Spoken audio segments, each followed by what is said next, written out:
हिंदी ज्ञान गंगा के इस पटल पर आप सभी का हार्दिक स्वागत और अभिनंदन। प्रिय पाठकों, मित्रों, बंधुओं, हम हिंदी साहित्य का इतिहास की लेखन परंपरा के अंतर्गत उन इतिहासकारों का अध्ययन कर रहे हैं जो हिंदी साहित्य इतिहास लेखन में महत्वपूर्ण भूमिका निभाए। हमने सबसे पहले गारसा दत्तासी, फ्रांस के विद्वान, फ्रेंच भाषा में इतिहास लिखने वाले विद्वान के बारे में पढ़ा। उसके बाद उर्दू में हिंदी साहित्य का इतिहास मौलवी करीमुद्दीन द्वारा रचित की जानकारियाँ प्राप्त की। तब हिंदी भाषा में सबसे पहले हिंदी का इतिहास लिखने वाले महेश दत्त शुक्ल के बारे में महत्वपूर्ण जानकारियाँ हमने प्राप्त की। शिव सिंह सेंगर, जो कि कांदा के रहने वाले थे, उन्नाव जिले के, शिव सिंह सरोज की महत्वपूर्ण जानकारियाँ ली। कल हमने जॉर्ज अब्राहम ग्रियर्सन के बारे में पढ़ा। आज हम इसी कड़ी में, इसी श्रृंखला में एक महत्वपूर्ण इतिहासकार के बारे में, महत्वपूर्ण हिंदी साहित्य के इतिहास की पुस्तक के बारे में अध्ययन करेंगे। मित्रों,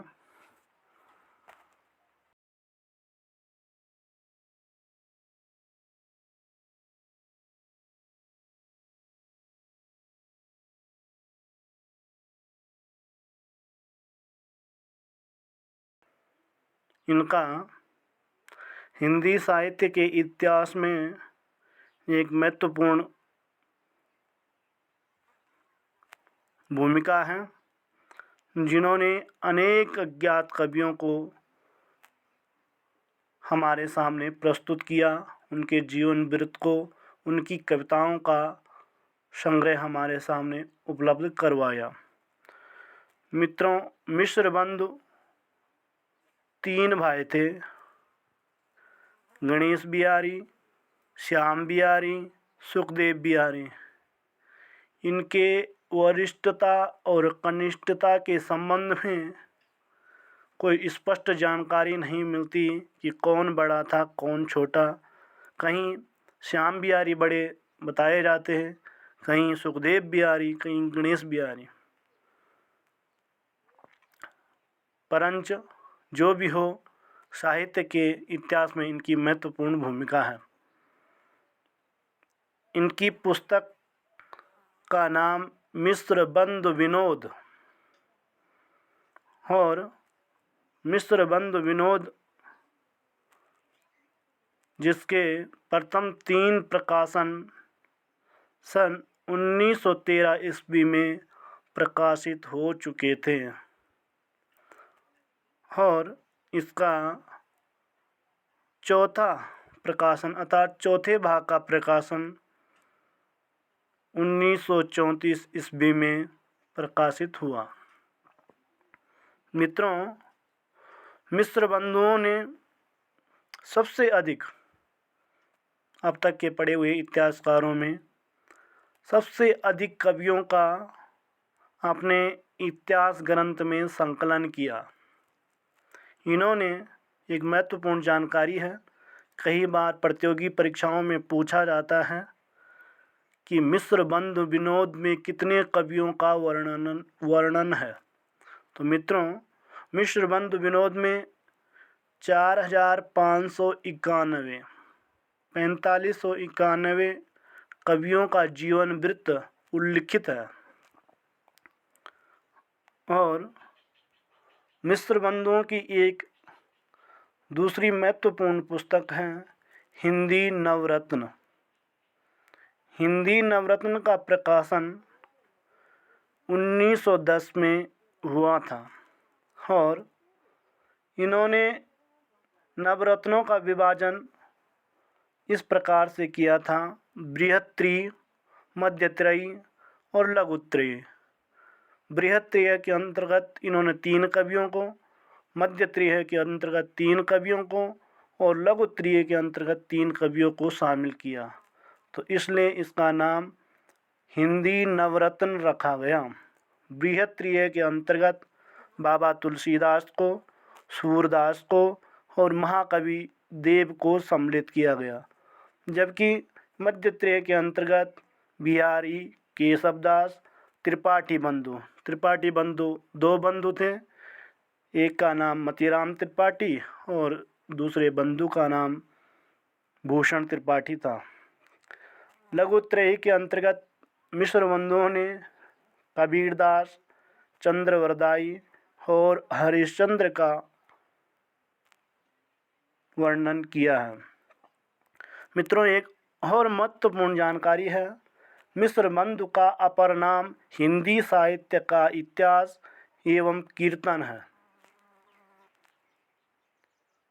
और मिश्र बंधुओं ने एक और महत्वपूर्ण कार्य किया। जॉर्ज ग्रियर्सन की तरह इन्होंने काल विभाजन में एक महत्वपूर्ण भूमिका निभाई।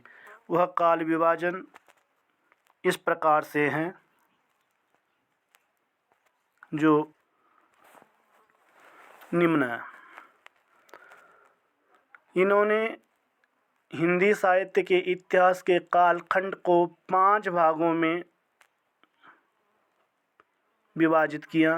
पहला, प्रारंभिक काल, जिसका समय सीमा इन्होंने 700 ईस्वी से लेकर और 1444 ईस्वी तक रखा। प्रारंभिक काल के भी 2 भेद किए। पूर्व प्रारंभिक काल, जिसका समय इन्होंने 700 विक्रम संवत से लेकर 1343 विक्रम संवत तक माना, और उत्तर आरंभिक काल, जिसका समय इन्होंने 1344 विक्रम संवत से 1444 विक्रम संवत तक माना। दूसरा, माध्यमिक काल। माध्यमिक काल के भी 2 भेद किए, पूर्व माध्यमिक काल और प्रौढ़ माध्यमिक काल।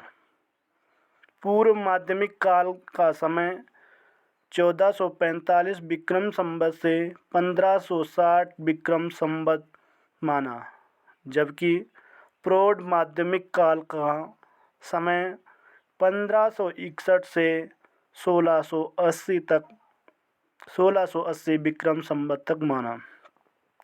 तीसरा विभाजन, अलंकृत काल। अलंकृत काल के भी पुनः 2 भेद किए, पूर्व अलंकृत काल और उत्तर अलंकृत काल।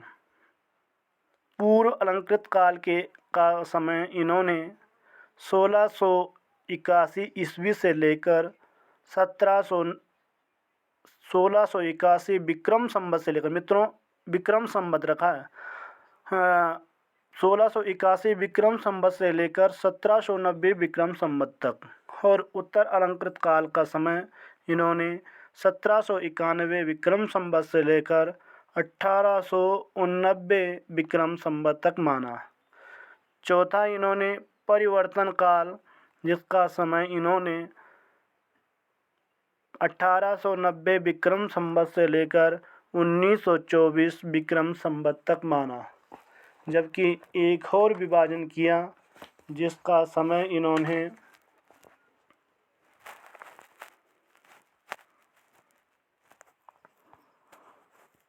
1926 विक्रम से अब तक माना और उसका नाम रखा वर्तमान काल। पांचवा जो विभाजन था उसका नाम वर्तमान काल, 1926 से लेकर अब तक का। ये मिश्र बंधुओं के विषय में महत्वपूर्ण जानकारियाँ थी। ये हरदोई के रहने वाले इनके पूर्वज, पिता लखनऊ में रहे और वहीं पर ये पले बढ़े और इतिहास लेखन में इन्होंने महत्वपूर्ण भूमिका निभाई। सबसे अधिक कवियों का जीवन वृत्त अपने संग्रह में संग्रहित किया। ये मिस्र बंधुओं का एक महत्वपूर्ण कार्य रहा।